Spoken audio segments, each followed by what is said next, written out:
Hello student, આગળની theory જે છે અથવા તો આગળનો ટોપિક જે છે એ આપણને એવું કહે છે કે મારે એક ગોળાકાર સુવાહકનું કેપેસિટન્સ શોધવું છે કે જેની ત્રિજ્યા ઘણી મોટી, એની વેલ્યુ શું છે, ઘણી વધારે છે. તો આ જે પ્રશ્ન જે છે તમારે એમસીક્યુમાં વારંવાર પૂછાય છે. તો પ્રશ્ન એવું કહે છે કે ભાઈ એક ગોળો લઈએ, ગોળાની ત્રિજ્યા પૃથ્વીની ત્રિજ્યા જેટલી છે, એટલે એવું સમજો એવું કેપેસિટર બનાવું છું કે પૃથ્વીની ત્રિજ્યા જેટલું કેપેસિટર બને. તો એનું કેપેસિટન્સ કેટલું હશે? તો એના માટે આપણે જોવાનું છે કે ગોળાકાર સુવાહકનું કેપેસિટન્સ સ્ફેરિકલ કંડક્ટર છે. પૃથ્વીને 6400 કિલોમીટર ત્રિજ્યા ધરાવતો એક અલગ કરેલો ગોળો સુવાહક ગણવામાં આવે તો પૃથ્વીનું સમતુલ્ય કેપેસિટન્સ કેટલું હશે? અહીંયા 1/4πε0 આપણને ખબર છે કે જેને આપણે કુલમ્બ કોન્સ્ટન્ટ કહીએ છીએ, 9 × 10⁹ ન્યૂટન મીટર સ્ક્વેર પર કુલમ્બ સ્ક્વેર છે. તમને 4 ઓપ્શન આપ્યા હશે. હવે શરૂઆત કરી છે વિદ્યુત સ્થિતિમાન V બરાબર kq/r અને કેપેસિટન્સ C q / V. તો V બરાબર શું થશે? q / C થાય. હવે ઇક્વેશન 1 અને ઇક્વેશન 2 એનો ડાબી બાજુ બંને સરખું છે તો જમણી બાજુ પણ બંને સરખું થશે, એટલે શું થાય? kq/r / q/c છે.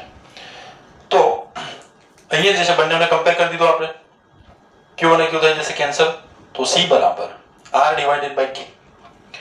અને અહીંયા 1/4πε0 એટલે કે 1/k બરાબર શું થાય? 4πε0 થઈ જાય ઇન્ટુ r થઈ જશે. r શું છે? અહીંયા પૃથ્વીની ત્રિજ્યા છે.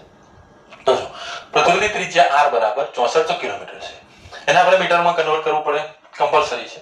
1/4πε0 ખબર છે તો 4πε0 = 1/9 × 10⁹ થશે. આકૃતિને આ રીતે આપણે બનાવી શકીએ કે આપણે આ ત્રિજ્યા છે પૃથ્વીની, તો માત્ર એક અલગ કરેલા સુવાહક ગોળાનું કેપેસિટન્સ આટલું થશે. આપણે જોઈ ગયા આગળ C બરાબર 4πε0 ઇન્ટુ કેપિટલ R છે. બધી વેલ્યુ અંદર મૂકીએ છીએ તો જો 4πε0 એટલે 1/, આ વેલ્યુ આપણે મૂકી શકીએ 9 × 10⁹ ઇન્ટુ 6.4 × 10⁶ મીટર છે પૃથ્વીની ત્રિજ્યા છે અહીંયા. તો બધું આપણે કેલ્ક્યુલેશન કરતા આન્સર આપણે પહોંચ્યા છે સુધીમાં, એટલે કે C નિયરલી ઇક્વલ ટુ થશે 711 માઇક્રોફેરાડ. 711 માઇક્રોફેરાડ મળે છે આપણને, સમજો. એટલે કે જો તમે પૃથ્વી જેટલો મોટો ગોળો લઈએ છતાં પણ બી કેપેસિટન્સ કેટલું મળે? 711 માઇક્રોફેરાડ મળે છે. તો જો મારે 1 ફેરાડનું કેપેસિટર બનાવવું હોય માત્ર 1 ફેરાડ માટેનું, તો ત્રિજ્યા મારે કેટલી લેવી પડે? અહીંયા 9 × 10⁶ કિલોમીટર, 9 × 10⁶ કિલોમીટર જેટલી મારે ત્રિજ્યા લઈએ તો મને 1 ફેરાડનો કેપેસિટર બને. કે શક્ય છે? પોસિબલ નથી ને. ઓકે, તો આપણે વ્યવહારની અંદર માઇક્રોફેરાડ છે, પિકોફેરાડ છે, નેનોફેરાડ છે તેવા એકમો આપણે વાપરીએ છીએ. ઓકે, તો એક પ્રશ્ન આપણે અહીં કમ્પ્લીટ કર્યો છે. બીજો એક પ્રશ્ન બતાવ્યો છે બોક્સની અંદર, એવું પૂછે છે કે ભાઈ તમને એક વીજભાર આપેલો છે, એની વેલ્યુ છે +10 Q છે, વિદ્યુત ક્ષેત્ર રેખાઓ બહારની બાજુ હશે. ઓકે, તો નજીકના ભાગમાં એટલે કે જો પોઈન્ટ A પાસે જુઓ, પોઈન્ટ B પાસે જુઓ અને પોઈન્ટ C પાસે જુઓ, કેવી હશે વેલ્યુ બધી એની? તો જો વિદ્યુત ક્ષેત્ર રેખાઓ શું થશે? જેમ જેમ અંતર વધતું જશે, અહીંથી અંતર આટલું જુઓ, એને R1 નામ આપી દઈએ, પછી અહીંથી અંતર આટલું અને R2 આપી દઈએ છે, અને અહીંથી અંતર C સુધીનું, તો કેટલું અંતર આપીએ? આપીએ છે. તો જો અંતર જેમ વધે છે તેમ વિદ્યુત સ્થિતિમાનની વેલ્યુ શું થાય છે? ઘટે. અંતર વધે વિદ્યુત સ્થિતિમાનની વેલ્યુ ઘટે છે. E બરાબર -dV/dr છે.